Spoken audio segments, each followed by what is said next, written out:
The Israeli military has claimed that the strike near a Gaza water distribution point that killed 10, including 8 children, was an accident.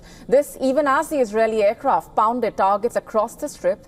And in a statement, the IDF has said it had intended to hit a militant in the area, but that a malfunction had caused the missile to fall dozens of meters from the target. And it added that it has opened an investigation, assuring that it makes every effort to minimize harm to the uninvolved civilians.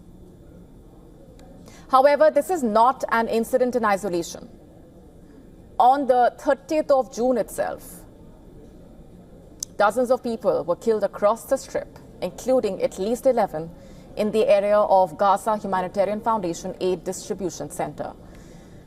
The military, in a statement, admitted the killings of civilians near the aid sites on the day and in the past weeks, and had said it had learnt its lessons and that it will avoid similar incidents in the future. Now, there have been repeated instances of Palestinians being shot near the aid distribution sites. In April, an airstrike killed 7 aid workers with the disaster relief charity World Central Kitchen. And after the incident, the non-profit group founded by celebrity chef Jose Andres immediately paused its operations in the region. Reacting to the incident, the Israeli Prime Minister has said his country's forces had unintentionally hit innocent people. A probe by the IDF thereafter cited error and violations of protocols that led its forces to repeatedly hit the convoy of the WCK workers. The Israeli military has said 2 senior officers have been dismissed as a result of the probe, but refused to comment further when asked if the officers were fired or still retained positions in the military.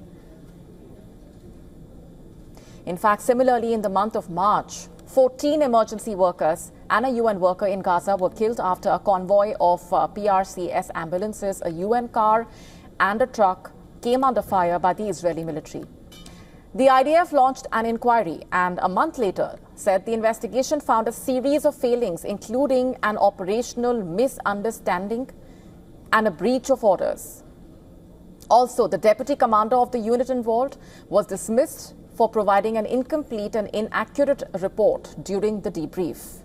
Gaza's health ministry has said on Sunday that more than 58,000 people have been killed since the start of the war between Israel and Hamas in October 2023, with 139 added to the death toll over the past 24 hours. Since the US President Donald Trump suggested at the start of the year that large numbers of Palestinians should leave Gaza to clean out the strip, Israelis have pitched different plans. In fact, in the latest, the Israeli defense minister laid out plans to force all Palestinians in Gaza into a camp on the ruins of Rafah. Israel Katz said he had ordered Israel's military to prepare for establishing a camp, which he called a humanitarian city.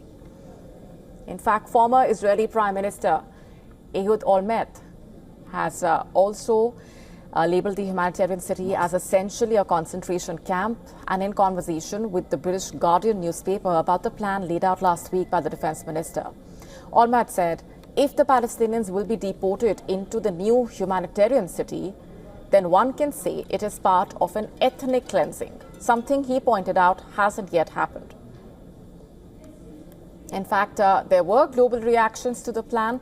The German Chancellor criticized the way things are currently happening in the Gaza Strip, calling them unacceptable. He said the Palestinians have a right to have a place where they can live.